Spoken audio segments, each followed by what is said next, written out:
अपरा एकादशी की व्रत कथा। युधिष्ठिर ने पूछा, हे जनार्दन, ज्येष्ठ मास की कृष्ण पक्षी एकादशी का नाम तथा इसके व्रत की विधि और महात्म्य को सुनाइए। श्री कृष्ण जी बोले, हे राजेश्वर, ज्येष्ठ मास के कृष्ण पक्षी एकादशी का नाम अपरा है। यह पुण्य को देने वाली और आपको नष्ट करने वाली है, धन देने वाली है, इसी कारण इसका नाम अपरा है। अपरा एकादशी के व्रत के प्रभाव से ब्रह्म हत्या, भूत योनि, दूसरों की निंदा आदि के पाप नष्ट हो जाते हैं। इस अपरा एकादशी का व्रत करने से और इसके प्रभाव से परिस्त्री से भोग करने वालों के पाप भी दूर हो जाते हैं।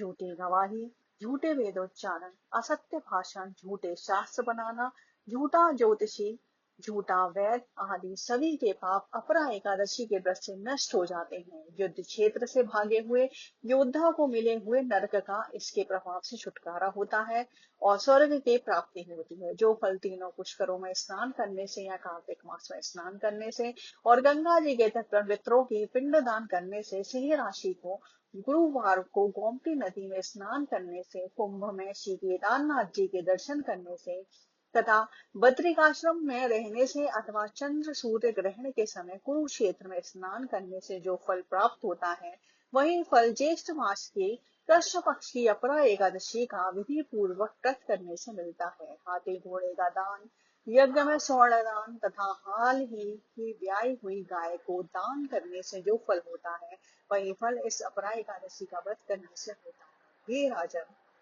यह अपना व्रत पाप रूपी अंधकार को उठाने के लिए, सूर्य के समान तेजवान तथा पाप रूपी मृत का वध करने के लिए सिंह के समान है। अतः मनुष्य को इस अपरा एकादशी के दिन श्री विष्णु भगवान का भक्ति पूर्वक व्रत करना चाहिए, जिससे विष्णु लोक की प्राप्ति होती है।